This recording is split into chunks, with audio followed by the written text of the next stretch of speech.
ओम नमो भगवते वासुदेवाय। स्वागत है आप सभी का बरगदेश्वर महादेव मंदिर उन्नाव के इस दिव्य यूट्यूब चैनल पर।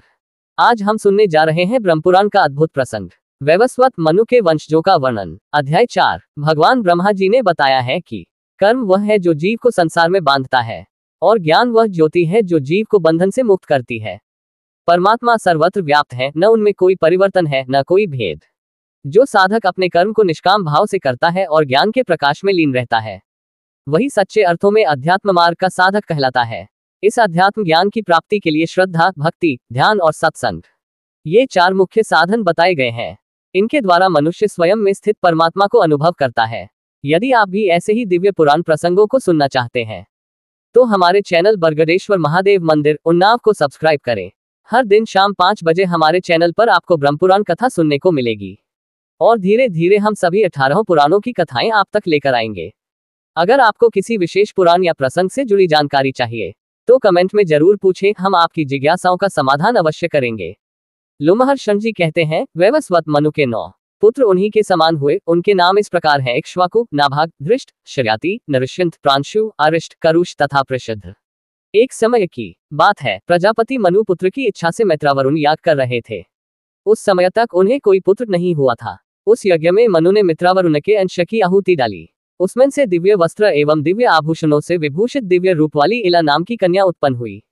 महाराज मनु ने उसे इला कहकर संबोधित किया और कहा, कल्याणी, तुम मेरे पास आओ। तब इला ने पुत्र की इच्छा रखने वाले प्रजापति मनु से ये धर्मयुक्त वचन कहा, महाराज, मैं मित्रावरुण के अंश से उत्पन्न हुई हूं, अतः पहले उन्हीं के पास जाऊंगी। आप मेरे धर्म में बाधा न डालिए। यो कहकर वह सुंदरी कन्या मित्रावरुण के समीप गई और हाथ जोड़कर बोली, भगवान, मैं आप दोनों के अंश से उत्पन्न हुई हूं। आप लोगों की किस आज्ञा का पालन करूं? मनु ने मुझे अपने पास बुलाया है। मित्रावरुण बोले, सुंदरी, तुम्हारे इस धर्म, विनय, इंद्रिय संयम और सत्य से हम लोग प्रसन्न हैं। महाभागे, तुम हम दोनों की कन्या के रूप में प्रसिद्ध होगी तथा तुम ही मनु के वंश का विस्तार करने वाला पुत्र हो जाओगी। उस समय तीनों लोकों में सुद्युम्न के नाम से तुम्हारी ख्याति होगी। ये सुनकर वह पिता के समीप से लौट पड़ी। मार्ग में उसकी बुध से भेंट हो गई। बुध ने उसे मैथुन के लिए आमंत्रित किया। उनके वीर्य से उसने पुरूरवा को जन्म दिया। तत्पश्चात वह सुद्युम्न के रूप में परिणत हो गई। सुद्युम्न के 3 बड़े धर्मात्मा पुत्र हुए, उत्कल, गय और विंताश्व। उत्कल की राजधानी उत्कला उड़ीसा हुई। विंताश्व को पश्चिम दिशा का राज्य मिला तथा गय पूर्व दिशा के राजा हुए। उनकी राजधानी गया के नाम से प्रसिद्ध हुई। जब मनु भगवान सूर्य के तेज में प्रवेश करने लगे, तब उन्होंने अपने राज्य को 10 भागों में बांट दिया। सुद्युम्न के बाद उनके पुत्रों में इक्ष्वाकु सबसे बड़े थे, इसलिए उन्हें मध्यदेश का राज्य मिला। सुद्युम्न कन्या के रूप में उत्पन्न हुए थे, इसलिए उन्हें राज्य का भाग नहीं मिला। फिर वशिष्ठ जी के कहने से प्रतिष्ठानपुर में उनकी स्थिति हुई।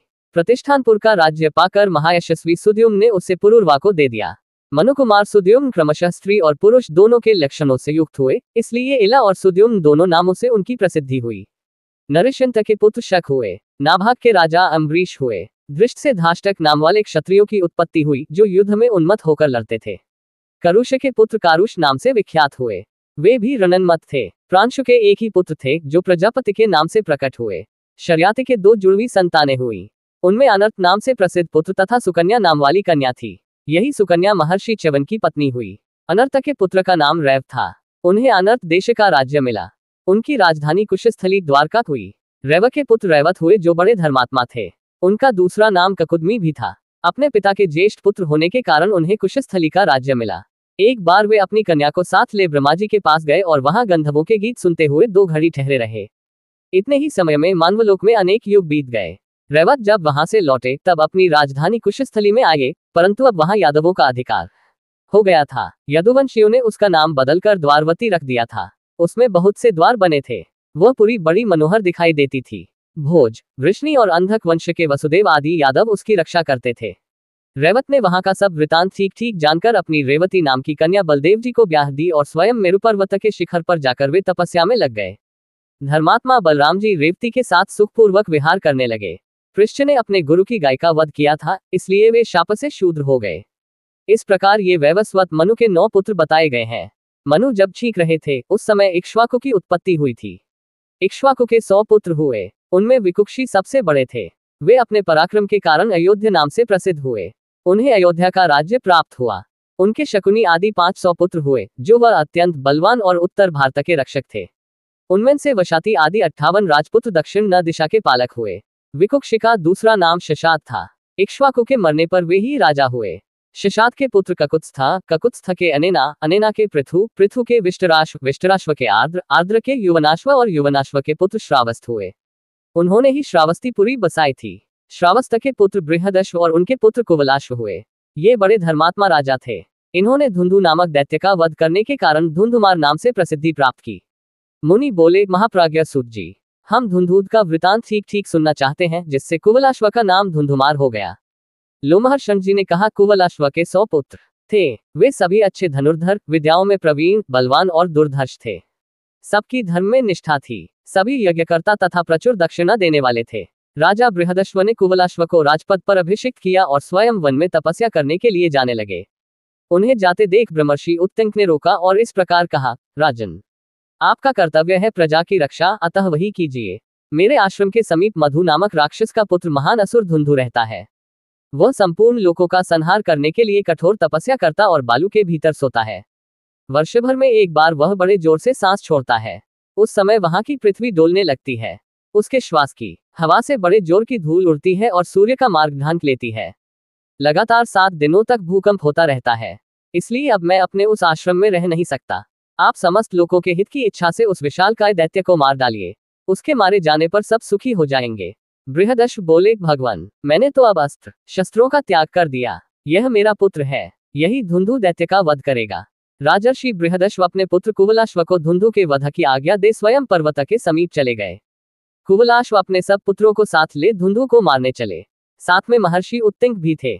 उत्तंक के अनुरोध से संपूर्ण लोकों का हित करने के लिए साक्षात भगवान विष्णु ने कुवलाश्व के शरीर में अपना तेज प्रविष्ट किया।